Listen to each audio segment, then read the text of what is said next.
Welcome sa ating The Praying Mom podcast. Let's talk about the spring marriage.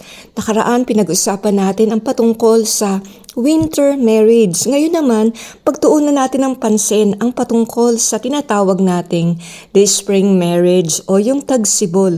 Kung ang winter marriage ay malamig na relasyon, patay na relasyon, ang spring naman ay panahon na kung saan sumisibol ang mga bagong pananim, tumutubo ang magagandang bulaklak. Ito ay mga panibagong simula. Yung mga binhi, yung mga halaman na natabunan ng mga yelo ay muling sumisibol. Sa Amerika, meron kaming tinatawag na spring cleaning. Pagkatapos ng winter, nililinis namin ang buong bahay. Inaalis yung mga gamit na nakatambak lang at hindi ginagamit. Nilalagay namin ito sa mga kahon para i-donate sa Goodwill o itatapon na lang sa basurahan. In our relationship sa ating mga asawa, kailangan nating gawin yung tinatawag nating spring cleaning. Alisin natin yung mga bagay na hindi nakakatulong sa paglago ng ating relasyon.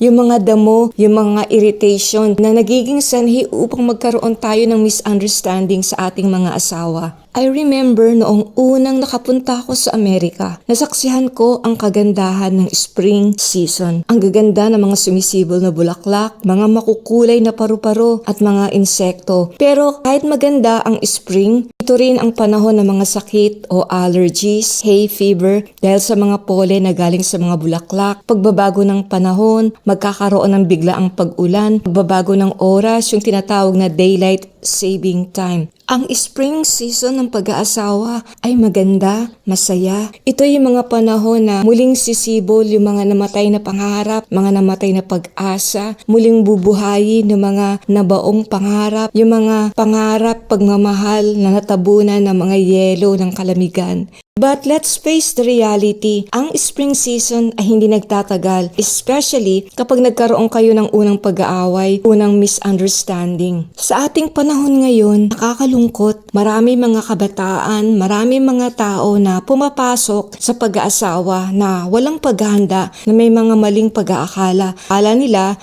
na they will live happily ever after gaya ng mga pelikula sa Hollywood, Korean drama. Marriage is hard work.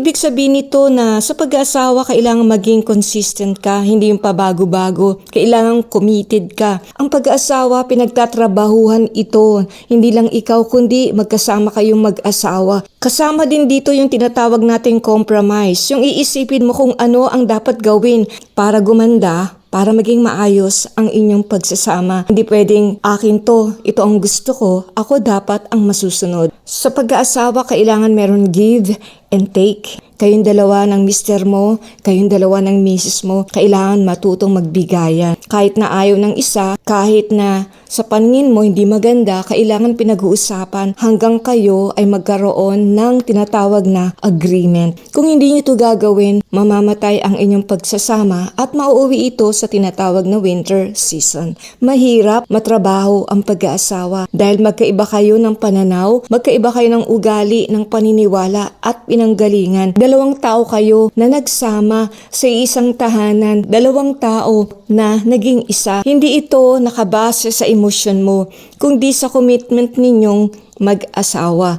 Sa panahon ng tagsibol, andyan yung mga tinatawag natin mga irritants, mga pollen allergies, mga konting gusot, di pagkakaunawaan.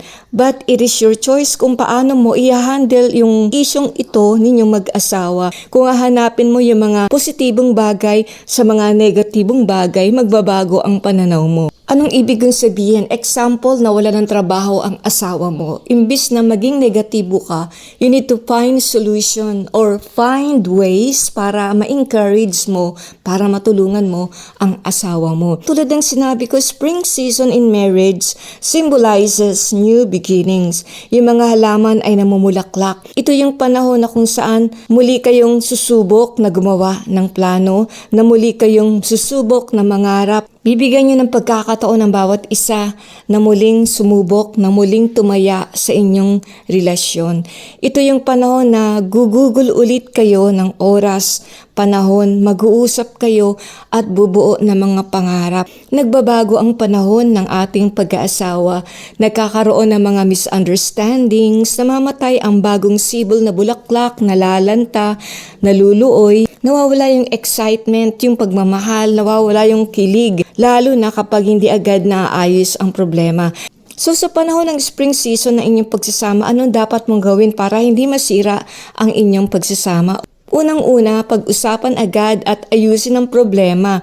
Huwag na rin yung patagalin pa. Maliit pa lang, upuan na, ayusin na. Kasi kapag hindi pinansin, kapag hindi inayos ang problema, lalaki ito at magkakalayo kayo ng loob. Pangalawa, gawing positibo yung mga negatibong bagay na nangyayari sa inyong pag-aasawa. Encourage your husband sa pamamagitan ng pagsasabi na God will give you a better job.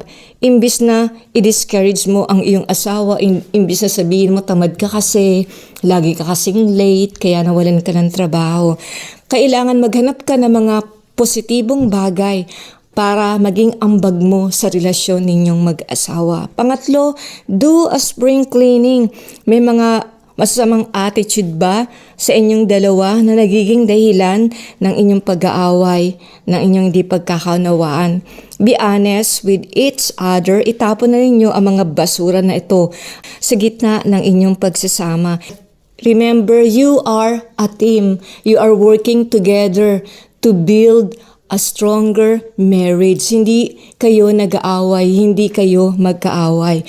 In a nutshell, ang spring season ng inyong pag-aasawa ay higit nagaganda, higit nalalago kung ang Diyos ang magiging sentro ng inyong pagsasama.